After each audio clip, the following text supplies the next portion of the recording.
مکے کا زمانہ اسلام پر غربت تھی، کمزوری تھی۔ قبیلہ زبید کا ایک شخص مکے آیا، زبیدی۔ ایک مکے میں منڈی لگتی تھی، اس کا نام تھا حضورہ۔ یہ جو حضورہ منڈی تھی، اس منڈی پر ابو جہل کا قبضہ تھا۔ آج کل تو نہیں قبضہ ہوتا منڈیوں پر کسی کا، حضورہ نامی منڈی پہ نا ابو جہل کا قبضہ تھا۔ اونٹ بڑے خوبصورت تھے، شاندار تھے۔ اس نے کہا میں نے بولی دینی۔ ابو جہل نے اعلان کیا خبردار کوئی بولی نہ دے۔ بڑی دور تھا قبیلہ زبید، وہ آدمی واپس لے جا نہیں سکتا تھا، مجبور ہو گیا۔ ابو جہل کہنے لگا چوتھا حصہ قیمت دوں گا اور اونٹ تمہیں دے کے جانے پڑیں گے، یعنی اگر لاکھ کے ہیں تو 25,000 کے دو۔ بندہ بڑا پریشان ہوا، چودھریوں سے بات کی تو کہنے لگے بدماش بڑا ہے، ہم شریف لوگ ہیں، شریف اور بزدل میں، بزدلی کو شرافت کا نام نہ دو، پکی بات کر رہا ہوں، شریف اور بزدل میں شریف ضرور بنو پر بزدل نہ بنو۔ جی ہم جی شریف لوگ ہیں جی، وہ کیا مطلب؟ کوئی پاس نہ آیا، وہ بیچارہ نہ کونے میں بیٹھ کے رونے لگ گیا، کہنے لگا میں کدھر جاؤں یارو، میں واپس بھی نہیں لے جا سکتا، اور چوتھے حصے میں دے کیسے جاؤں، اتنا نقصان۔ وہ رو رہا تھا تو کہیں حضرت زید بن ارقم نے سن لیا۔ آپ فرمانے لگے کیوں روتا ہے؟ کہنے لگا یار میں نے تو اہل عرب کی تعریف سنی تھی، میرے ساتھ کھڑا ہی کوئی نہیں ہوتا۔ تو آپ فرمانے لگے تو نے عربی دیکھا ہی کب ہے؟ اگر کائنات کا حسین و جمیل عربی دیکھنا ہے تو جا حرم مکہ میں بیٹھا ہے، مکھ چند بدر شاشانی ہے تے متھے چمک دی لاٹ نورانی، کالی زلف تے اکھ مستانی، مخمور اکھی ہیں نا مت بریاں سبحان اللہ، ما اجمل کا ما احسن کا ما اکمل، کتھے مہر علی تے کتھے تیری ثنا، مشتاق اکھی کتھے جال۔ تو نے دیکھا کب ہے؟ اگر عربی دیکھنا ہے نا تو وہ بیٹھا ہے، جا کے حرم میں ٹیک لگائے، مظلوموں کے والی، غریبوں کے ماوا، رسول رحمت، ایک سادی سی چادر اوڑے حضور بیٹھے تھے۔ وہ زبیدی کہتا میں آیا، نبی کریم کو بات سنائی، حضور فرمانے لگے این الجمل کا، او کدھر ہے تیرے اونٹ؟ عرض کی حضور وہ وہاں ہیں۔ فرمایا چل نا۔ حضور کوئی بولی نہیں لگا رہا، کوئی خرید نہیں رہا، ابو جہل گھنٹا پڑا، اس کے ڈر سے سہم گئے۔ حضور فرمانے لگے چل نا میں بولی لگاتا ہوں۔ اور دیکھو نرخ بازار محبت کا انوکھا ہو گیا، خود خریداروں شامل آ کے مولا ہو گیا۔ نبی کریم نے حضرت سعد بن ابی وقاص کو بلایا، حضرت عمر کو، حضرت ابو بکر کو، مدد کے لیے نہیں۔ حضور فرمانے لگے میری جیب میں پیسے تھوڑے ہیں، ظاہری طور پہ تھوڑے ہیں، ورنہ تو کائنات کے خزانوں کی کنجیاں حضور کے پاس ہیں۔ تھوڑے تھوڑے پیسے دو بھی بولی دینی ہے۔ سب سے پیسے لیے میں چلو بولی لگانے چلے۔ حضور آئے، اللہ اکبر، یہ میرے رسول کا طریقہ ہے، آؤ ذرا تھوڑی دیر کے لیے سوچیں۔ ابو جہل بیٹھا ہے بڑی مسند پہ، قربان جاؤں مدینے والے حبیب۔ وہ زبیدی کہتا اس کے کپڑے مہنگے تھے، حضور کے سادے تھے، اس نے بڑی پگڑی باندھی تھی، حضور کی سادی تھی۔ کہتے ہیں وہ آنکھیں اٹھا کے بات کرتا، مدینے والے نبی آنکھیں جھکا کے بات کرتے۔ وہ بولتا جاتا، حضور تھوڑے تھوڑے سادے سادے ٹھہر ٹھہر کے جملے بولتے۔ کہتے ہیں نبی کریم علیہ السلام اس کے ساتھ آ کے حضور بیٹھ گئے اور فرماتے ہیں میرے رسول کریم نے اپنا جبہ سیدھا کیا، پگڑی کو حضور نے سیدھا کیا اور فرمایا چل لگا بھائی بولی۔ اس نے لفظ بولے، پھر حضرت ابو بکر نے بولی دی، پھر حضرت عمر نے دی، پھر سعد بن ابی وقاص نے دی، پھر زید بن ارقم نے دی، پھر رسول کریم نے دی۔ وہ کہتا ہے جتنے میں بیچنا چاہتا تھا نبی پاک نے ڈبل میں میرے اونٹ خریدے، ڈبل میں اونٹ خریدے میرے رسول۔ سلام اس پر کہ جس نے دشمنوں کو بھی قبائیں دی، سلام اس پر کہ جس نے گالیاں سن کر دعائیں دی۔ اور میرے اعلیٰ حضرت کہنے لگے جاؤ جا کے اعلان کر دو، غم زدوں کو رضا مجدہ دیجئے کہ ہے بے کسوں کا سہارا ہمارا، بے کسوں کا سہارا، جاؤ غم زدوں کو رضا مجدہ دیجئے کہ ہے بے کسوں کا سہارا۔ رسول کریم صلی اللہ علیہ وسلم نے نا خریدا مال، اور حضور سید عالم وہاں سے نکلے، اور نکلتے وقت حضور فرمانے لگے ابو جہل تیری آج شکایت آئی ہے، آج کے بعد نہ آئے، مکہ سارا اس کے ساتھ ہے، حضور کی مخالفت ہو رہی ہے، 40 لوگ ہیں صرف کلمہ پڑھتے، اور دین کا کام دار ارقم میں قید ہو کے کرنا پڑتا ہے، لیکن جب ظالم کے خلاف نکلے ہیں تو پھر دار ارقم میں بند ہو کے نہیں، پھر میدان میں نکلے اور فرمایا آج کے بعد تیری شکایت نہ آئے۔ کہنے لگا جی بالکل نہیں آئے گی، میں آپ کو موقع نہیں دوں گا۔ حضور چلے گئے تو پیچھے سارے کافر اس کے گرد اکٹھے ہو گئے، کہنے لگے ہم پہ تو بڑا روب ڈالتا ہے، اب تجھے کیا ہوا؟ پانی پانی ہو گیا تو کیا؟ کون سا سانپ سونگ گیا؟ بولا ہی نہیں۔ کہنے لگا مجھے لات و منات کی قسم، جب مصطفیٰ کریم میرے پاس آئے تو ان کے ساتھ ایسی ایسی طاقتیں تھیں، نیزے تھے، برچیاں تھیں، بھالے تھے، مجھے لگتا تھا میں نے سی کی تو میرے ٹکڑے ٹکڑے کر دیں۔ کہنے لگا جا پاگل ہو گیا، ان کے پاس تو چھڑی بھی کوئی نہیں تھی، وہ تو خالی ہاتھ ہیں، بکواس کرتا ہے، کچھ بھی نہیں تھا۔ کہنے لگا مانو نہ مانو، ان کے پاس بڑا کچھ تھا، اور اگلی بات جو اس نے کی وہ تاریخ میں محفوظ ہے، وہ تاریخ میں محفوظ ہے، وہ تاریخ میں محفوظ ہے، وہ تاریخ کا حصہ ہے۔ ابو جہل کہنے لگا اٹھتے ہی کہ مجھے لگتا ہے جب تک محمد ابن عبداللہ موجود ہیں یہ ہمیں ظلم نہیں کرنے دیں گے، یہ ہمیں کوئی زیادتی کرنے، تاریخ میں محفوظ ہے جملہ ابو جہل کا۔ کہنے لگا جب تک یہ موجود ہے ہمیں کوئی زیادتی کرنے۔ حضرت فرمایا کرتے تھے زندہ نبی کے ماننے والوں زندہ بن کے زندگی گزارو، زندگی زندہ دلی کا نام ہے، مردہ دل کیا خاک جیا کرتے ہیں؟ جو قومیں سر اٹھا کے جیتی ہیں وہ زندہ ہوتی ہیں۔ اس لیے اپنی زندگی میں حق کے خود اختیاری پیدا کریں، جینا سیکھیں، لڑنا سیکھیں، میدان میں رہنا سیکھیں۔ سہم سہم کے وقت نہیں گزرے گا، ظلم سہنے سے بھی ظالم کی مدد ہوتی ہے، لہذا حق لینا سیکھیں، حق پر کھڑے ہونا سیکھیں، اپنے مزاج میں یہ باتیں پیدا کریں۔ مجھے خاتون نے پوچھا، میرا بھائی کہتا ہے حصہ لے لے پھر میرے مرے کا منہ نہ دیکھنا۔ میں کہا پتر تو حصہ لائے نہ منہ ویکھی ہودا، کوئی ضرورت نہیں، منہ ایسے ظالم کا منہ ویسے بھی نہیں دیکھنا چاہیے جو بہنوں کا حصہ کھا جائے۔ میں نے کہا تو منہ دیکھنے کی کوئی ضرورت ہے؟ یہ کوئی بلیک میلنگ ہے؟ ابا کہتا ہے حصہ لے لو منہ نہ دیکھنا۔ میں کہا بالکل نہ ویکھی، تو بلکہ آگ میں ویکھنا بھی نہیں چاہتی، تو ادھر رکھ، اللہ رسول نے مقرر کیا میرا حصہ۔ کیا فلسفہ ہے ہمارا؟ جو بات غلط ہے اس پہ لوگوں کو بلیک میل کرتے ہو، جائز بات پہ ڈٹنا سیکھو۔ آپ جب ڈٹ جاتے ہیں نا تو پھر اللہ مدد کرتا ہے، پھر اللہ تتنزل علیہم الملائکہ، پھر اللہ فرشتے بھی نازل کرتا ہے۔ حضور نے فرمایا جو جان کی حفاظت کرتے مر گیا وہ بھی شہید، جو مال کی حفاظت کرتے مر گیا وہ بھی شہید، جو دین کی حفاظت کرتے مر گیا وہ بھی، جو خاندان کی، اپنے گھر کی، اپنے بچوں کی حفاظت کرتے مر گیا وہ بھی۔ تو اتنا بڑا درجہ حضور نے بیان کر دیا ہے۔ تو کبھی بھی زندگی میں ظالم کے سامنے سرنگو نہ ہونا، کچے پلپلے ہونے کا کبھی بھی اظہار نہ کرنا، کھڑے رہنا، جو کھڑا رہتا ہے رب اس کے ساتھ رہتا ہے۔ اللہ سمجھنے کی توفیق عطا فرمائے۔ اسحاق نے بھی لکھا ہے، ابن حشام نے بھی لکھا، البدایہ والنہایہ میں بھی ہے۔ کچھ تو لوگ ایک ایک دو دو کر کے مسلمان ہوئے نا، کچھ قبیلوں کے قبیلے مسلمان ہوئے۔ بنو عراش ایک قبیلہ تھا، اس کا ایک شخص مسلمان ہوا، پھر سارا قبیلہ مسلمان ہوا۔ وہ کہتا ہے میں نا مکہ مکرمہ آیا، یہ وہ دور تھا جب نبی پاک علیہ السلام نے ابھی اعلان نبوت فرمایا تھا، اور وہ اسلام پر غربتوں کے دن تھے۔ سارا مکہ جب جتھا ہو جاتا ہے پھر تو بندے کی بڑی بات ہوتی ہے نا، اور جب ایک ایک دو دو سنگی ہو تو پھر مشکل ہوتا ہے۔ غربتوں کے دن تھے۔ کہتے ہیں میں مکے آیا، میں چھوٹا سا کاروباری تھا، بیوپاری تھا، تاجر تھا، میں گاؤں سے جانور خریدا کرتا تھا، شہروں میں بیچا کرتا تھا۔ کہتے ہیں میں نے نا 2 اونٹ یا 2 گھوڑے، مختلف کتب میں مختلف لفظ ملتے ہیں، کہتے ہیں وہ 2 اونٹ میں گاؤں سے لایا، مکے میں نے بیچنے تھے۔ جب میں مکے پہنچا تو پہلی ملاقات ہی ابو جہل سے ہو گئی۔ مجھے کہنے لگا یہاں ایک شخص نے دعویٰ کیا نبوت کا، اس کے قریب نہیں جانا۔ کہتے ہیں میں نے کہا یار مجھے تو پتہ بھی نہیں تھا، یہ تو تعارف تم نے کرایا ہے۔ تو کہنے لگے ان کے قریب نہیں جانا۔ کہتے ہیں میں بڑا کم دائیں بائیں تو آتا تھا، مکے میرا کم آنا جانا رہتا تھا، قریب نہیں جانا۔ میں نے کہا چلو نہیں جاتے۔ کہتے ہیں اسے اونٹ پسند آ گئے، اس نے خرید لیے۔ میں نے کہا پیسے؟ تو کہنے لگا کل دے دوں گا۔ اگلے دن میں اس کے گھر لینے گیا تو کہنے لگا کل دوں گا۔ اب ہوٹل بھی نہیں ہوتے تھے، پردیسی بیچارے، بڑے ان کے لیے مشکلات ہوتی تھی کسی دوسرے شہر میں رہنا۔ کہتے ہیں میری کل جمع پونجی بھی وہی تھی جو میں نے لگا دی۔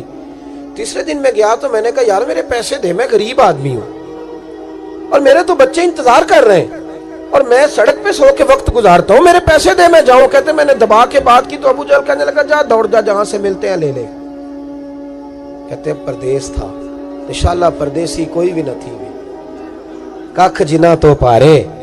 کہتے ہیں کہ میں پریشان ہو گیا کہ یہ کہتا جا دوڑ جا۔ میں کانپنے لگا۔ میں نے لوگوں سے پوچھا چودھری کہاں بیٹھتے ہیں، سردار کہاں؟ انہوں نے کہا حرم مکہ میں جو ٹولیاں بنا کے بیٹھے ہیں وہ ہمارے سردار ہی ہیں۔ کہتے ہیں میں وہاں پہنچا، عتبہ، عتیبہ، شیبہ، اخنس بن شریح، ابو سفیان سب بیٹھے تھے۔ میں قریب گیا، میں نے کہا مکے کے سردارو میں تمہارے شہر میں لٹ گیا، میرے لیے مشکل بن گئی۔ کہا کیا ہوا؟